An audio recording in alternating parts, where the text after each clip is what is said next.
Bienvenidos a la mejor asesoría educativa. En este canal todos los videos son públicos y totalmente gratuitos. Además, todos los videos están completamente desarrollados. Adelante, aquí siempre tienes las puertas abiertas.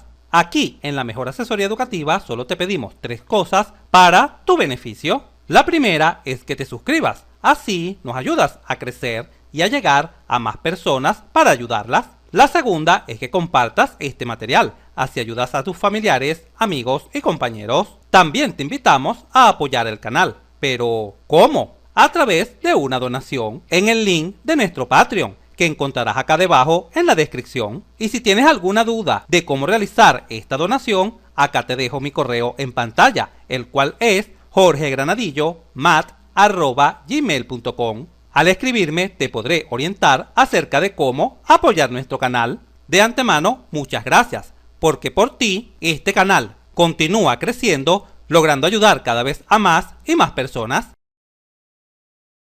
Bienvenidos a la mejor asesoría educativa. En esta ocasión aprenderemos un aspecto clave de la ecuación de Bernoulli, a saber, ¿qué presión debo utilizar en la misma? ¿La presión manométrica o la presión absoluta? Para aclarar esta importante interrogante, vamos a resolver el siguiente ejercicio. Un tanque cerrado de gran sección contiene agua y sobre ella hay aire comprimido, ejerciendo una presión absoluta de 49 newton sobre centímetros cuadrados. A una distancia vertical de 2 metros bajo la superficie libre del líquido, hay un orificio circular de 0.4 centímetros de diámetro.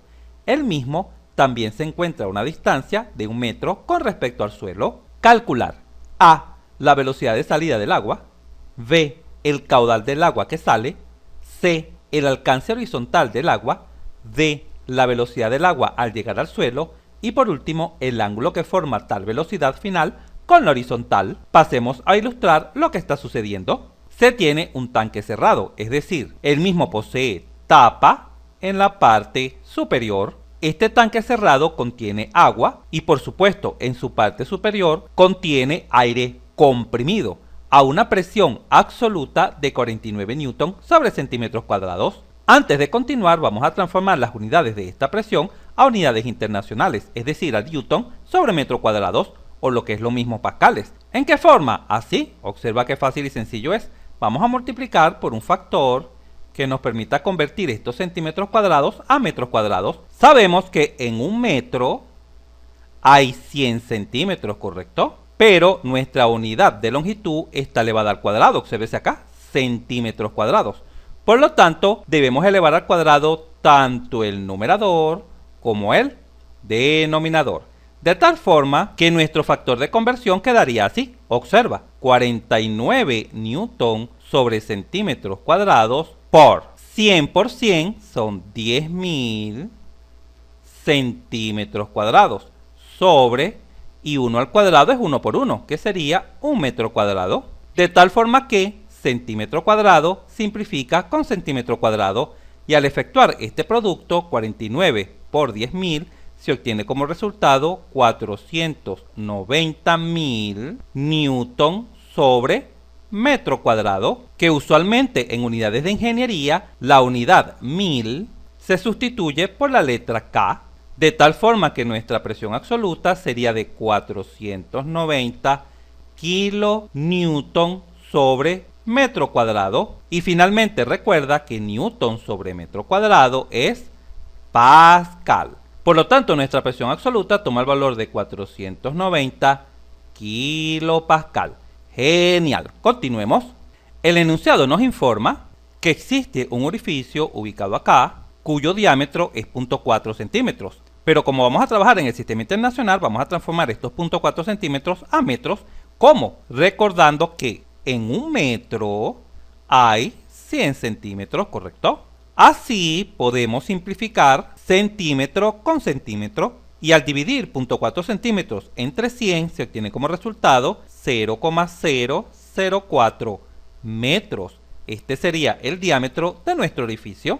También se nos indica que el orificio se encuentra a 2 metros por debajo de la superficie libre del líquido, es decir, la superficie libre del agua, esta que está acá. pero también se encuentra a 1 metro con respecto al nivel del suelo, y ante esta situación se nos solicita la velocidad con que sale el agua por este orificio, el caudal de agua que sale por el mismo, el alcance o distancia horizontal a la cual llega el chorro de agua, la velocidad con que tal chorro impacta al suelo, así como el ángulo de inclinación de esta velocidad. Muy bien, para resolver este ejercicio vamos a recurrir a la ecuación de energía, también conocida como la ecuación de Bernoulli.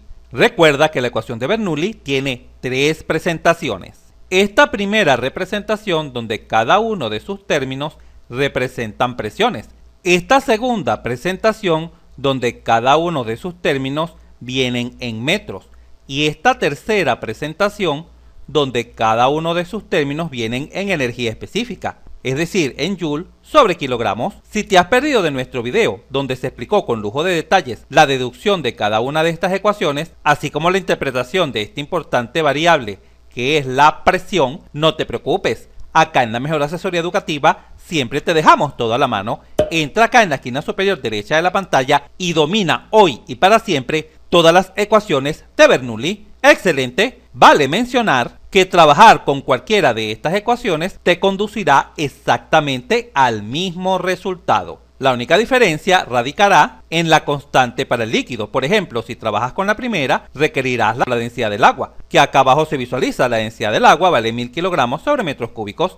Si trabajas con la segunda, deberás trabajar con el peso específico del agua, el cual toma el valor de 10.000 newtons sobre metros cúbicos. Y si trabajas con la tercera, también deberás trabajar con la densidad, la cual ya sabes su valor. La densidad para el agua es de 1000 kilogramos sobre metros cúbicos. Como ya hemos trabajado varios ejercicios con esta primera presentación, voy a proceder a resolver este ejercicio con esta segunda presentación. Pero siempre recuerda, trabajar con cualquiera de ellas te conducirá exactamente al mismo resultado. De hecho, te dejo como ejercicio práctico que resuelvas este mismo ejercicio utilizando esta primera presentación y utilizando esta última presentación, para que verifiques lo que te he comentado. Pero sin embargo, en caso de que tengas dudas de cómo aplicarlas, puedes dejarlas acá debajo en los comentarios, donde con todo gusto te apoyaré. Muy bien, continuemos. Una vez que hemos seleccionado la ecuación de Bernoulli que vamos a utilizar, el siguiente paso consiste en ubicar 2 puntos en nuestro sistema, donde uno de ellos necesariamente deberá estar acá, justamente en el orificio. ¿Por qué? Porque en la primera parte del enunciado se nos solicita calcular la velocidad de salida del agua del mismo. Y el otro punto suele colocarse en la superficie libre del agua. Observa, he colocado el punto A a la altura de la superficie libre del agua y he colocado el punto B justamente en el orificio. Por tal razón, nuestra ecuación de Bernoulli ahora se puede escribir de esta manera. La presión en A entre peso específico más la velocidad al cuadrado entre 2 veces la gravedad más la cota de A es exactamente igual a la presión en B entre peso específico más la velocidad al cuadrado entre 2G más la cota de B. Vale mencionar que algunos autores no utilizan la letra Z para indicar cotas, sino que utilizan la letra H, como por ejemplo H sub A y H sub B. Muy bien. Y además siempre recuerda que cuando utilizamos la ecuación de Bernoulli entre 2 puntos, para tomar justamente estas cotas, estas distancias ZA y ZB, debemos ubicar una línea de referencia, la cual por lo general se coloca en el punto más bajo entre A y B, es decir, en el punto B, tal como se visualiza acá. A partir de esta línea de referencia vamos a medir las alturas. Por supuesto, todo punto ubicado sobre esta línea de referencia, como lo es el punto B, tendrá como altura o cota 0. Continuemos. Ahora vamos a proceder a analizar uno de los aspectos fundamentales de este video, a saber, ¿cuál es la presión que debemos colocar acá? La presión en el punto A y la presión en el punto B. ¿Qué presión se debe utilizar en la ecuación de Bernoulli? ¿Se debe utilizar la presión manométrica o por el contrario, se debe utilizar la presión absoluta? ¿Cuál de las dos presiones debemos utilizar? La respuesta es que puedes utilizar cualquiera de ellas, siempre y cuando, ojo, siempre y cuando en ambas presiones sustituyas la misma. Por ejemplo, si vas a utilizar presiones manométricas, tanto para el punto A como para el punto B, debes colocar la presión que mide un manómetro. Por el contrario, si decides utilizar presiones absolutas, tanto en el punto A como en el punto B, debes utilizar presiones absolutas. Lo que no debes hacer es mezclar estas presiones, es decir, colocar acá, por ejemplo, presiones manométricas, por ejemplo, en el punto A, y luego en el punto B colocar presiones absolutas. Eso es lo que sería un error. Ahora bien, si te has perdido de nuestro video donde explicamos con lujo de detalles el concepto de presión absoluta y manométrica, no te preocupes. Acá siempre te dejamos todo a la mano. Entra acá en la esquina superior derecha de la pantalla y domina hoy mismo todo lo que tiene que ver acerca de la presión. Sin embargo, vamos a recordar un poco estos conceptos fundamentales. Observa, cuando dentro de un tanque o depósito no existe ningún tipo de sustancia, ni siquiera aire, se dice que hay 100% de vacío. Y en ese momento la presión es igual a cero. Y por supuesto, nosotros los seres humanos no podemos vivir con presión igual a cero. Ahora bien, a partir de esta referencia de presión igual a cero, es de donde comienza a medirse la presión absoluta. De la siguiente manera, por un lado tenemos la presión atmosférica. Obsérvala acá, la presión atmosférica. A este nivel de presión nosotros vivimos, hay vida. Y esta presión atmosférica se puede tomar aproximadamente como 100 kilopascal. Por otro lado tenemos la presión manométrica. Obsérvala acá. Esta es la presión que mediría un manómetro si se coloca acá. Observa acá el tanque, donde hemos colocado un manómetro. Si se coloca un manómetro acá en la parte superior, donde se encuentra el aire comprimido, ¿qué lectura nos dará? Nos dará una lectura de 390 kilopascal, pero ¿cómo sabemos que nos dará esa lectura de 390 kilopascal?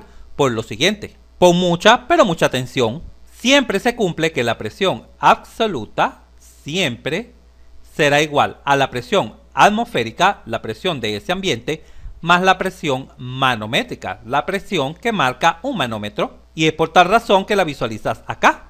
Esta altura representa la presión absoluta, que es la suma de la presión atmosférica más la presión manométrica. Y como sabemos que la presión absoluta es igual a 490 kilopascal, acá está. Recuerda que estos 490 kilopascal salieron de transformar este valor, este que se da acá, en unidades internacionales. Y por otro lado ya sabemos que la presión atmosférica es una constante que vale en este caso 100 kilopascal. Y si procedemos a despejar de acá la presión manométrica, esta presión atmosférica que está positiva pasa al otro lado negativa. Por lo tanto, a la presión absoluta le debemos restar la presión atmosférica.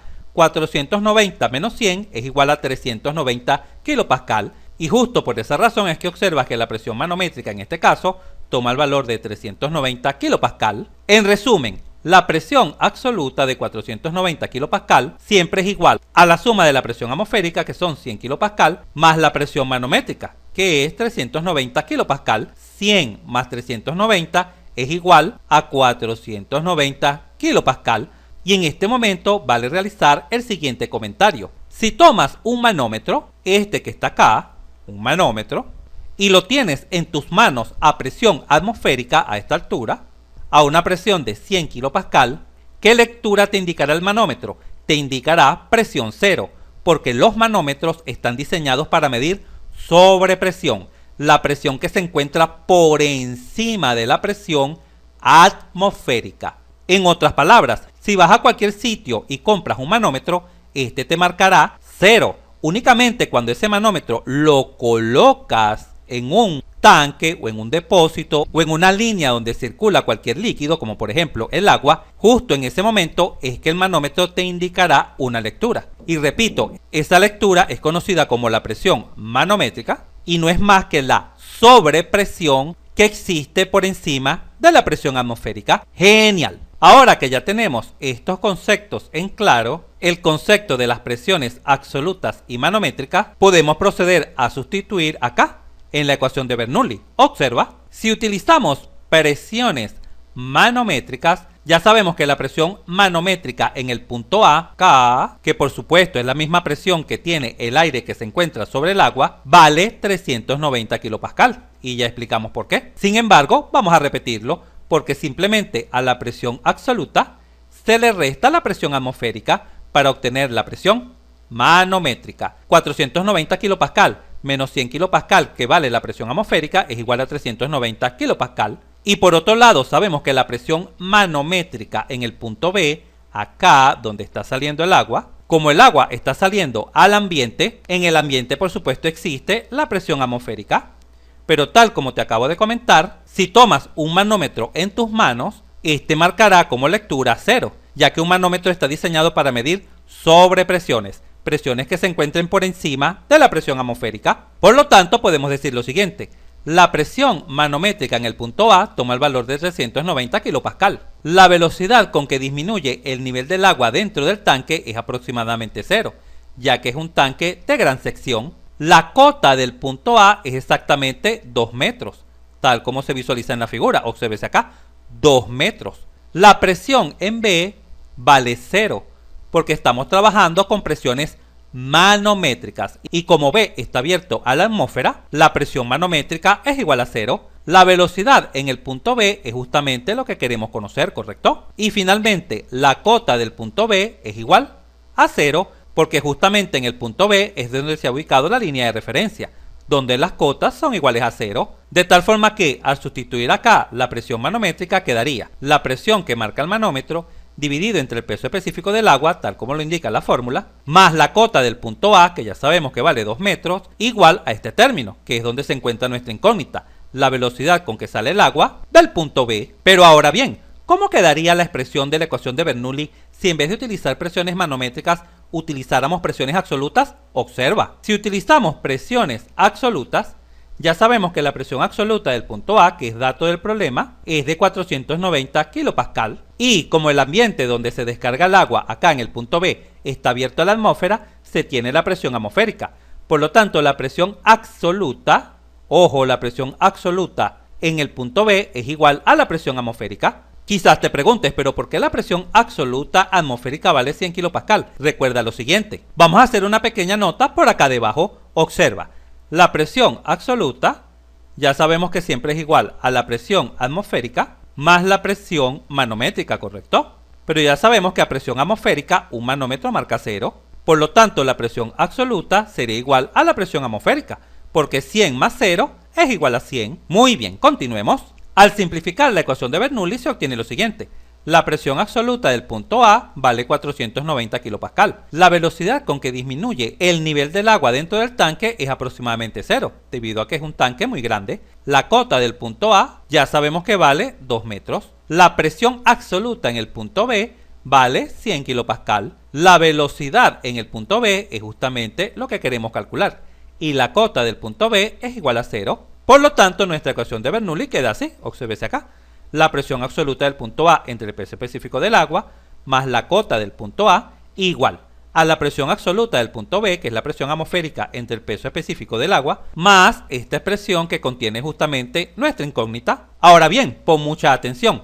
Si este término que está acá positivo lo pasamos al otro lado negativo, lo podemos operar con este término, ya que tienen las mismas unidades y como tienen el mismo denominador, entonces la operación quedaría así: 490 menos 100. ¿Y cuánto es 490 menos 100? 390 kPa. Obsérvese acá. 390 kPa más 2 metros igual a la expresión de la velocidad. De tal forma que se llega exactamente a la misma expresión que cuando utilizamos presiones manométricas. En conclusión, siempre en la ecuación de Bernoulli puedes utilizar o presiones manométricas o presiones absolutas. Lo que siempre se debe respetar es que si decides utilizar presiones manométricas, esta presión debe ser considerada para todos los puntos. En cambio, si decides utilizar presiones absolutas, debes tomar las presiones absolutas también para todos los puntos. Así, el siguiente paso es despejar de esta última expresión la velocidad, que es justamente lo solicitado. Observa. Para despejar la velocidad procedemos de la siguiente manera. Primero operamos acá, en esta expresión, recordando que K vale 1000. Cuando divides 390.000 entre 10.000, obtienes como resultado 39. Obsérvese acá. ¿Pero 39 qué? 39 metros. ¿Pero por qué metros? Observa, en el numerador tenemos Pascal, que es Newton sobre metro cuadrado. Y en el denominador tenemos la unidad de peso específico, que es Newton sobre metros cúbicos. Así, Newton cancela con Newton y metro cúbico cancela con metro cuadrado, quedando un solo metro acá, que al aplicar doble C queda en el numerador. Por tal razón, nuestro 39 viene en metros. por supuesto, más 2 metros, tal como se visualiza acá, y esta expresión 2 veces la gravedad que está dividiendo pasa a multiplicar. Por tal razón visualizas acá 2 por la gravedad. Y lógicamente, como la velocidad está elevada al cuadrado, se transforma en la raíz cuadrada. Al efectuar esta sencilla operación en una calculadora, se obtiene que la velocidad con que sale el agua de nuestro orificio es de aproximadamente 28,35 metros por segundo, una velocidad alta. Y quizás te preguntes, pero profesor, ¿cómo sabemos que esta velocidad es alta? Comparemos brevemente lo que sucedería si el tanque estuviera abierto a la atmósfera. Es decir, acá en la parte superior el aire no estuviera comprimido, sino que estuviera abierto a la atmósfera. Es decir, que la presión en el punto A fuera la presión atmosférica. Si aplicas la ecuación de Bernoulli, obtendrás esta expresión, que la velocidad de salida es igual a la raíz cuadrada de 2 por la gravedad por la altura o por la cota. Esta ecuación es conocida como el principio de Torricelli.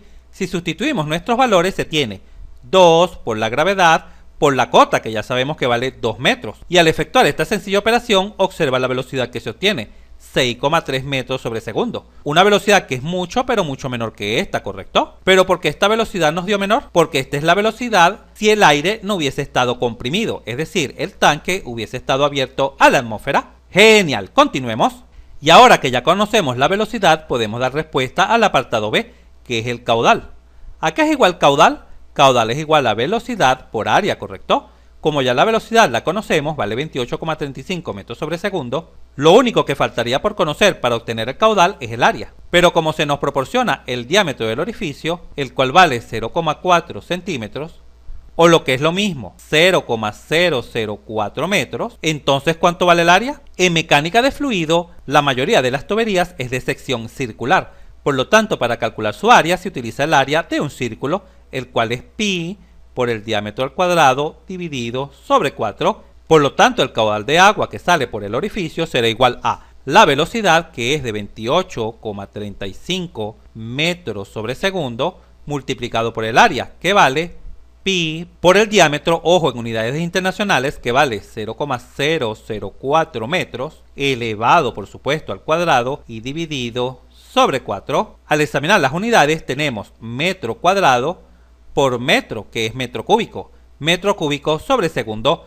Perfecto, justamente la unidad de caudal. El caudal en este caso vendrá en metros cúbicos por segundo. Y al efectuar esta sencilla operación en una calculadora, se obtiene que el valor de este caudal, vamos a colocarlo por acá, caudal aproximadamente 3,56 por 10 a la menos 4 metros cúbicos por segundo. Si lo deseas, puedes expresar el caudal también en centímetros cúbicos por segundo. De la siguiente manera, vamos a abrir un poco más de espacio en la pizarra, así multiplicando por el siguiente factor. Sabemos que en un metro hay 100 centímetros, pero como necesitamos metros cúbicos, vamos a multiplicar 100 por 100 por 100, es decir, 1.000.000 de centímetros cúbicos. Al examinar las unidades, caemos en la cuenta que metro cúbico simplifica con metro cúbico. Y al efectuar esta sencilla operación, 3,56 por 10 a la menos 4 por 1.000.000, se obtiene que el valor de nuestro caudal es de 356 centímetros cúbicos por segundo. ¡Excelente! Ahora vamos a dar respuesta al apartado C de este interesante ejercicio, donde se nos solicita el alcance o distancia a la cual llega a impactar el chorro de agua con el suelo. ¿Cómo podemos trabajar esta parte? Apoyándonos en la siguiente teoría. Vamos a suponer que el chorro de agua sigue una trayectoria parabólica. Por lo tanto, nos podemos apoyar en las ecuaciones de movimiento en dos dimensiones, más precisamente el movimiento parabólico. Estas ecuaciones son las siguientes: x es igual a x sub 0 más la velocidad inicial en x por el tiempo, mientras que y es igual a y sub 0 más la velocidad inicial en y por el tiempo menos 1/2 de la gravedad por el tiempo al cuadrado. Recuerda que cuando un objeto está en el aire, la única aceleración por la cual se ve afectado es la aceleración de la gravedad, el cual tiene dirección vertical. En cambio, en el eje horizontal no existe ningún tipo de aceleración, porque claro, la gravedad no actúa horizontalmente. Y también te recuerdo que x y y son las coordenadas de un punto cualquiera de la trayectoria. Observa acá la trayectoria. Vamos a suponer que tomas un punto cualquiera, por ejemplo, este que está acá, y colocamos coordenadas X y Y. Pero claro, estas coordenadas deben estar referidas a un sistema de referencia, el cual suele colocarse de la siguiente manera. Acá tenemos el eje X y vamos a colocar el eje Y paralelo a la pared del tanque donde se encuentra el orificio, así. De tal forma que el origen de coordenadas se encontrará aquí, ¿correcto?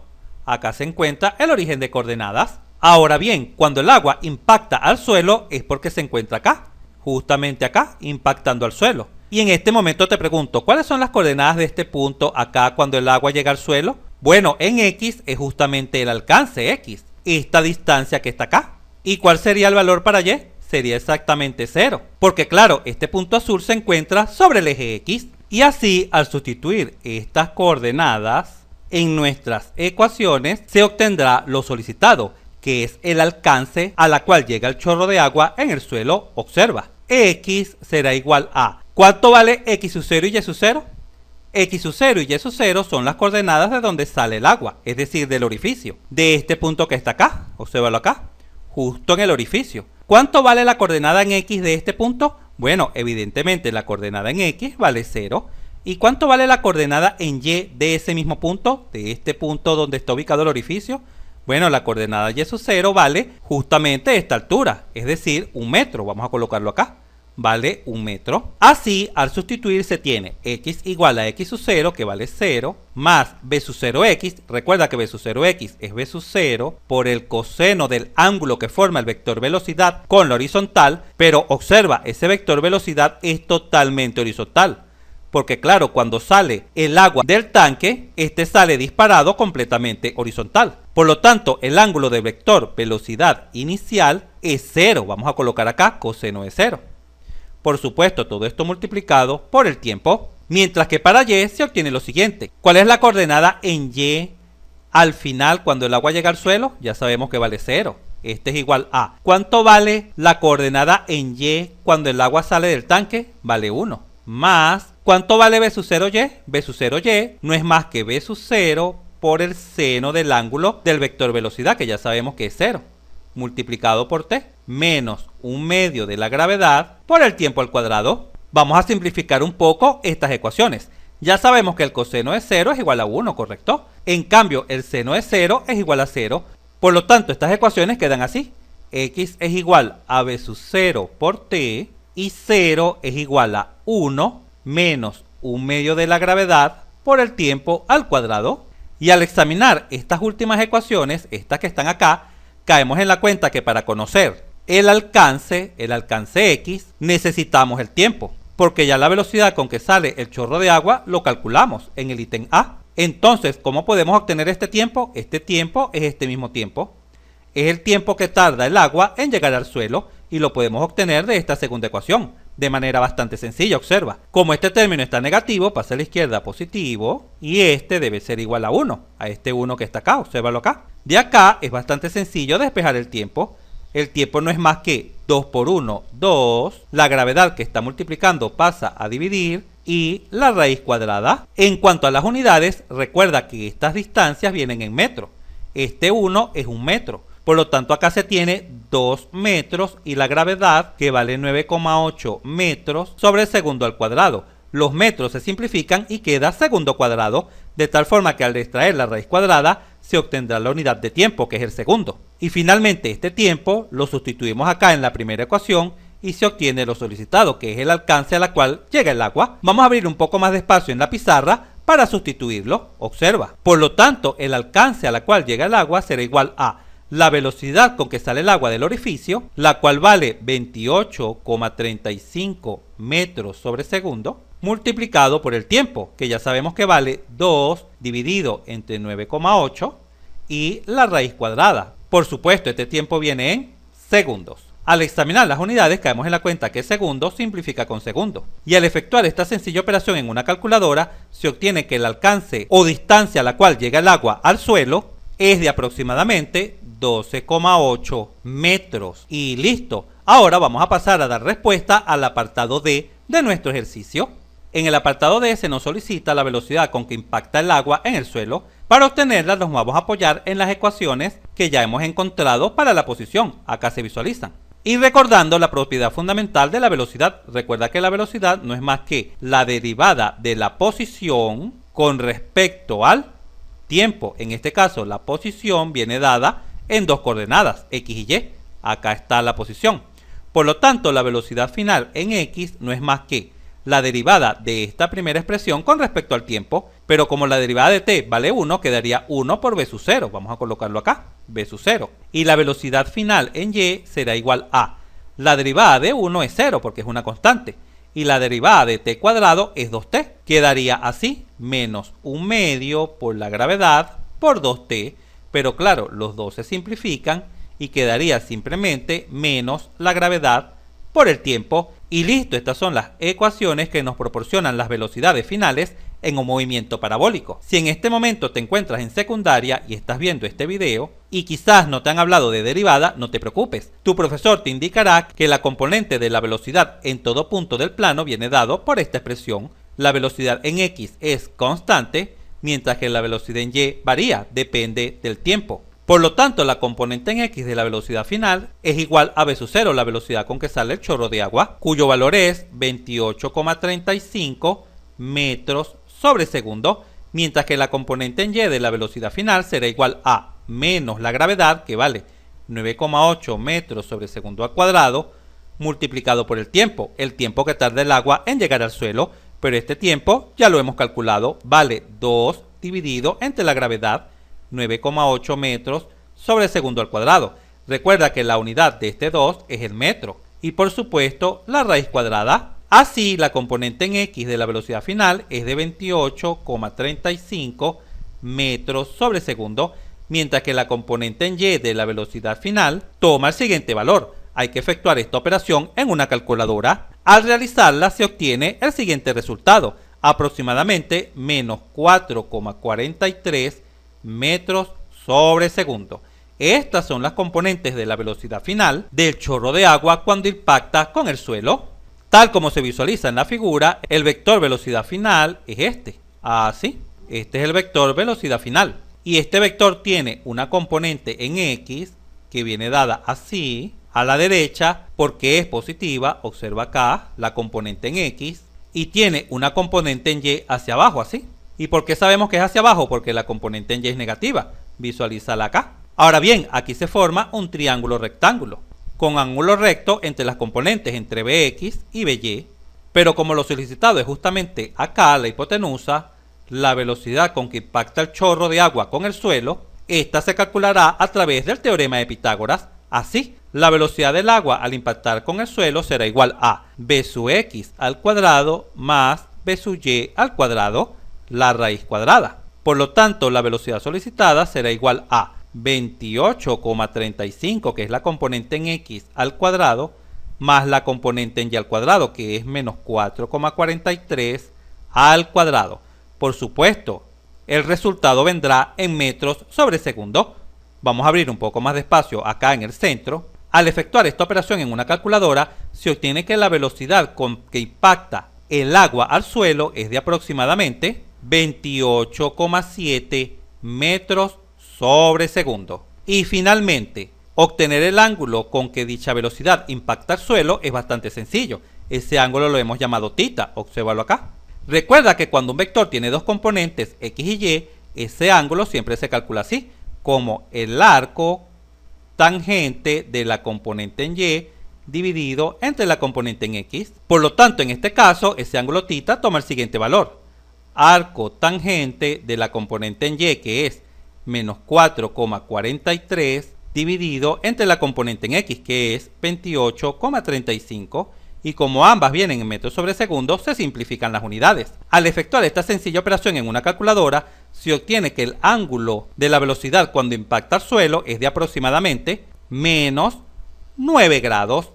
¡Genial! Si este video te fue útil, suscríbete a nuestro canal. Así nos ayudas a crecer. Si te gustó, dale un like. Y si conoces a alguien, algún compañero, amigo o familiar que le pueda servir esta información, por favor compártela. Y continúa aprendiendo de forma rápida y fácil sobre este tema mirando este video para que veas cómo entenderás mucho más este punto